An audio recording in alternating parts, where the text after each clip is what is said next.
یہ صرف یہ بات نہیں کہ میں آیا ہوں یہاں پر یا شیعہ لوگ آتے ہیں، بلکہ سنی بھی آتے تھے. تو اس لیے آج ہمارے دماغ میں یہ بات بیٹھ جاتی ہے نا کہ کوئی یہاں پر آتا ہے تو وہ شیعہ ہی ہوگا، یا ان شیعوں کے ذہن میں بھی یہ بات ہو سکتی ہے کہ سنی یہاں پر نہیں آ سکتا. ہے کہ جب بھی مجھ پر کوئی مصیبت آتی تو میں اس قبر انور کی زیارت کرتا. السلام علیکم ورحمۃ اللہ وبرکاتہ. دوستو امید کرتا ہوں آپ لوگ خیریت سے ہوں گے. پروردگار آپ سب کو اپنے حفظ و امان میں رکھے. اللہم صلی علی محمد وآل محمد وبارک وسلم وصلی علیہ. ناظرین کرام، اس وقت میں ایران کے شہر مشہد کے اندر ہوں، اور مشہد یہاں پر آنے کا مقصد میرا امام علی ابن موسیٰ الرضا علیہ السلام ان کی قبر کی زیارت کرنا ہے. اس وقت میں امام علی ابن موسیٰ الرضا کے حرم کے باہر وہاں پہ کھڑا ہوں، اس کے احاطے کے اندر. یہ ایک بہت بڑے احاطے پر واقع یہ حرم امام علی رضا علیہ السلام ہے. یہ جہاں پہ میں اس وقت کھڑا ہوں یہ صحن پیغمبر اعظم کہلاتا ہے. میرے سامنے بالکل باب الہادی ہے، اور دوسری جانب یہ باب الجواد ہے، اور اس کے ساتھ ہی باب الرضا علیہ السلام ہے. میں چاہوں گا کہ انشاءاللہ یہاں پر امام علی بن موسیٰ الرضا علیہ السلام کی حالات زندگی بھی آپ کو بتاؤں کہ انہوں نے کس طرح سے کون تھے.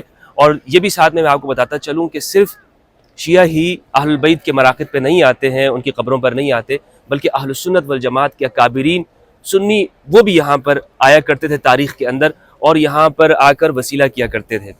اور یہاں پر آنا کوئی نہ انسان سیر سیاحت کے لیے آتا ہے، نہ سیر سپاٹوں کے لیے، نہ فن کے لیے، بلکہ یہاں پر آ کر انسان اہل البیت کی قربت کی ذریعہ تلاش کرتا ہے، اور اللہ کے قریب ہونے کے ذریعہ یہاں پر وسیلہ کیا جاتا ہے. تو دوستو اس وقت ہم بالکل ذریعہ امام علی بن موسیٰ الرضا علیہ السلام ان کے سامنے کھڑے ہیں، اور یہ جو آپ دیکھ رہے ہیں میرے پیچھے گنبد، سنہرا گنبد، اس کے نیچے ہی ذریعہ امام علی بن موسیٰ الرضا علیہ السلام ہے.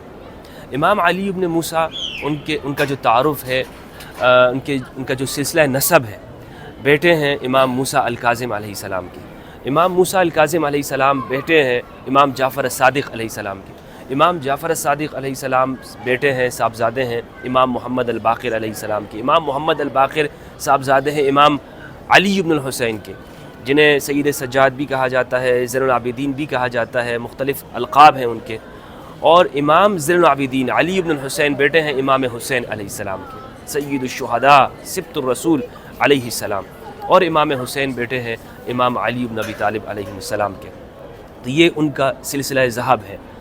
اہل سنت والجماعت کے جلیل القدر ائمہ، خواہ وہ تصوف کے ہوں یا وہ فقہی مذاہب کے ہوں، وہ اہل البیت علیہ السلام سے فیض حاصل کرنے والے ہیں، ان کے شاگرد ہیں. اگر ہم فقہی مذاہب میں دیکھیں تو امام جعفر الصادق علیہ السلام، امام محمد الباقر، وہ تمام جتنے بھی ہمارے فقہی ائمہ اہل سنت کے ان کے استاد ہیں. اسی طرح جو تصوف ہے وہ سلسلہ بھی ائمہ اہل البیت سے ہے. تو ائمہ اہل البیت مجمع البحرین ہے، خواہ وہ ظاہری علوم ہو یا باطنی علوم، وہ انہی اہل البیت علیہ السلام سے آتے ہیں. معروف الکرخی تصوف کا ایک بڑا نام ہے. جتنے بھی تصوف کے سلسلے ہیں، جو بڑے بڑے ائمہ ہیں، پیر ہیں، مشائخ ہیں، وہ شاگرد ہیں معروف الکرخی کے، یعنی تصوف انہی سے چلا ہے. بغداد کے اندر ان کا مزار ہے. وہ معروف الکرخی شاگرد رشید تھے امام علی بن موسیٰ الرضا علیہ السلام کے، بلکہ انہوں نے جو اسلام قبول کیا ہے وہ انہی کے ہاتھ پہ قبول کیا. ان کی پرورش کرنے والے، تربیت کرنے والے وہ امام علی بن موسیٰ الرضا علیہ السلام ہیں. وہ کرسچن فیملی سے تعلق رکھتے تھے، مسیحی تھے، اور انہوں نے اسلام قبول کیا تھا.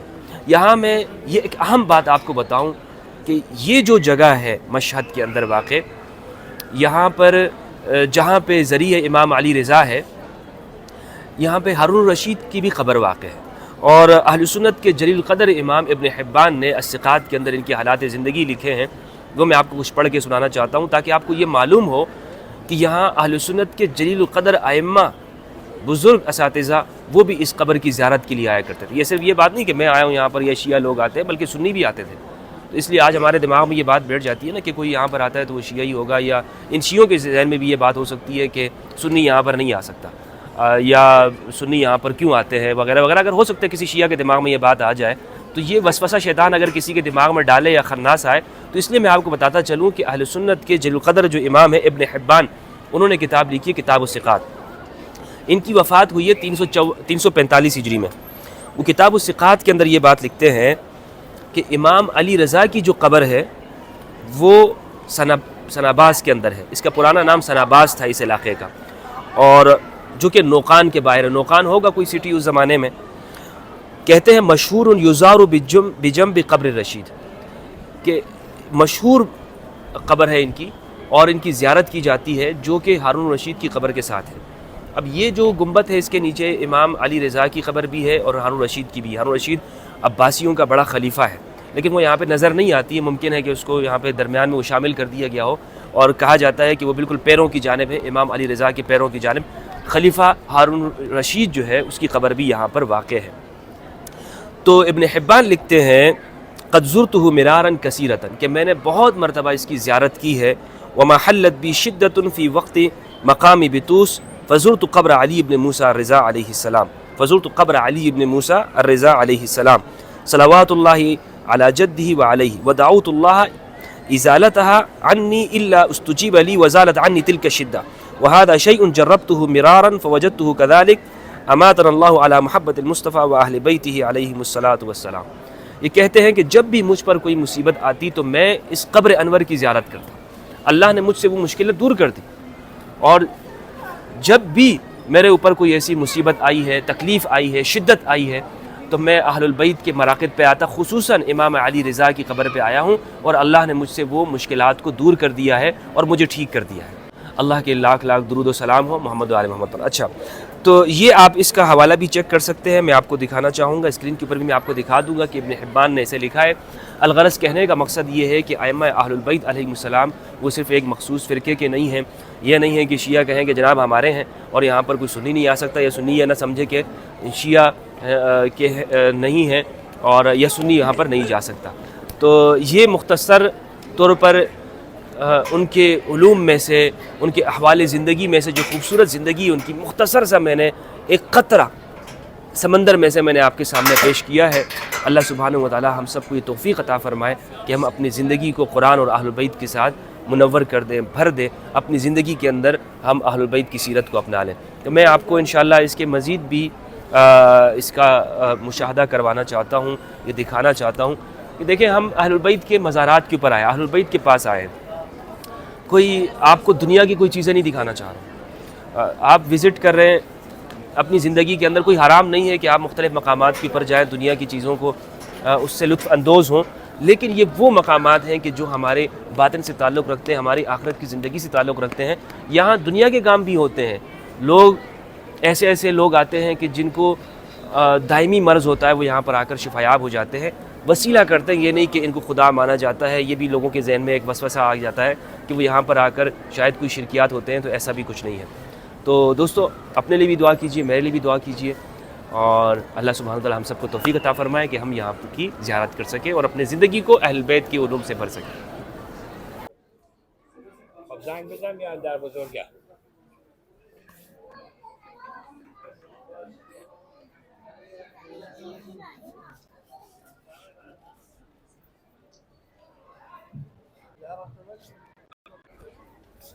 اچھا، یہاں پر جگہ جگہ پر اس طرح کے باکس بنائے گئے ہیں اور ان کو کور کیا گیا ہے. اس کے اندر قرآن مجید اور مفاتیح الجنان اس طرح کی یہ کتابیں بھی رکھی گئی ہیں.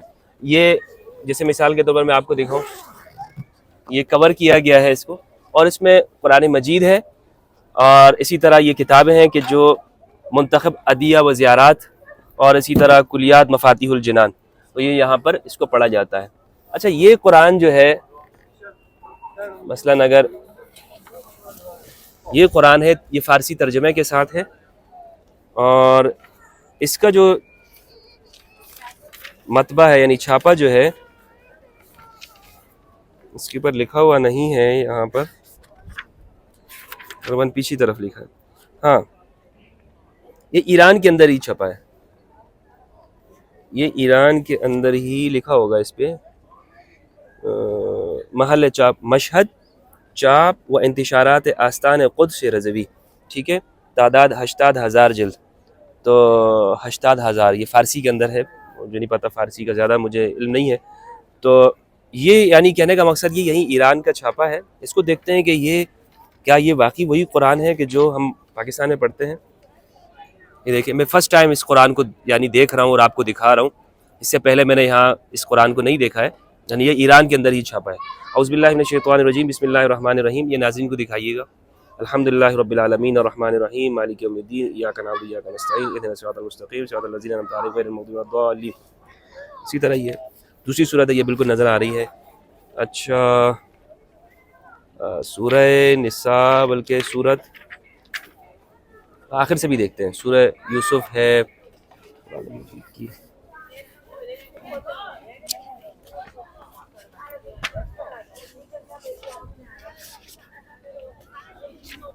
سورة المطففين ويل للمطففين الذين إذا اكتالوا على الناس يستوفون وإذا كالوهم ووزنوهم يخسرون ألا يظن أولئك أنهم مبعوثون. اچھا والسماء ذات البروج واليوم الموعود وشاهد ومشهود وقتل أصحاب الأخدود. اچھا والفجر وليال عشر والشفع والوتر.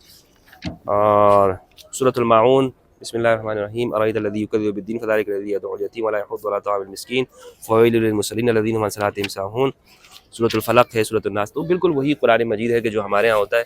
ممکن ہے شاید کہ میرے ذہن میں یہ آیا ہو کہ یا کسی کے ذہن میں یہ ہو کہ چونکہ یہ ایران میں چھپا ہے تو اس کا قرآن کوئی اور ہوگا ان کا، لیکن قرآن وہی ہے الحمدللہ. تو اس کا مطلب یہ ہوا کہ قرآن سب کے ایک ہی ہیں، کعبہ سب کا ایک ہے، رسول سب کا ایک ہے.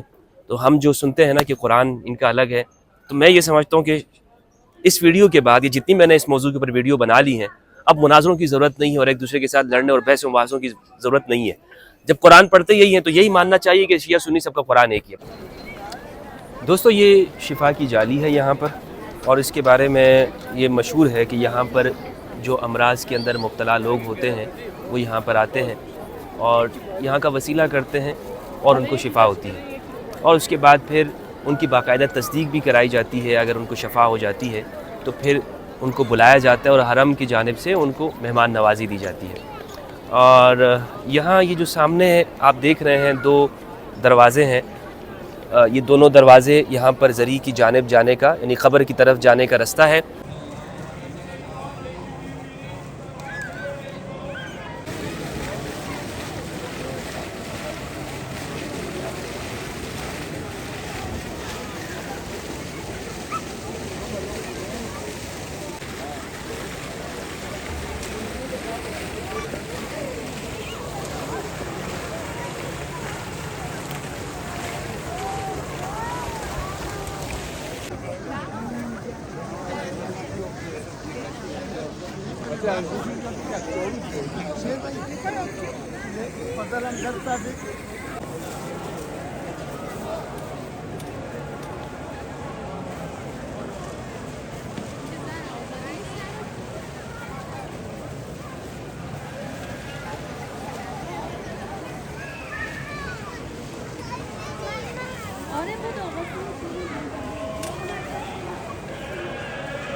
ہاں پانی پینا ہے مجھے، پانی پینا.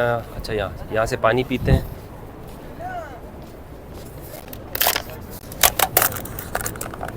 یہ یہاں سے کپ لیا. اچھا اس کا سینسر کا سسٹم ہے. ٹھیک ہے بہت خوب. نل وغیرہ کا نہیں ہے سسٹم، یعنی اس کے نیچے ہم گلاس رکھیں گے تو وہ سینسر کر لے گا.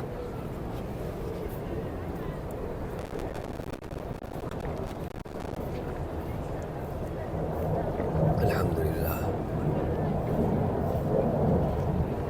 جدید نظام لگا ہے. اس کے نیچے گلاس رکھیں گے اور وہ اس کو سینس کر کے پانی بھر دے گا آپ کے لیے. منہ ہٹایا اور اس سے پانی پیا. بسم اللہ الرحمن الرحیم. بسم اللہ الحمدللہ الحمدللہ الحمدللہ. اور اس کے اندر ڈسٹ بن میں ڈال دیا. بہت اچھا سسٹم ہے، ہمارے ہاں بھی لگایا جا سکتا ہے اور بڑا جدید نظام ہے. وضو کے لیے اور جس طرح مساجد کے اندر ہمارے ہاں لوگ بہت پانی ضائع کرتے ہیں، پانی زیادہ خرچ کرتے ہیں، تو اس کو بچانے کے لیے یہ ہے کہ اس طرح کا نظام لگایا جا سکتا ہے. بہت اچھا.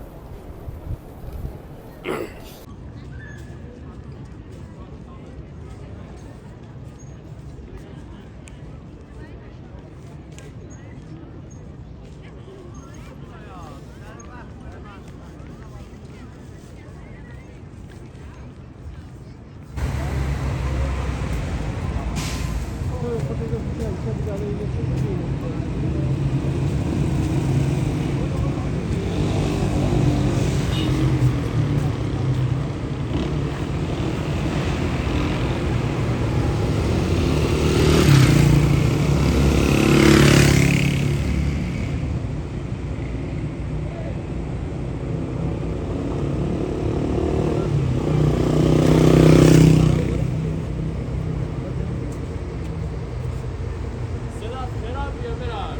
San Juan,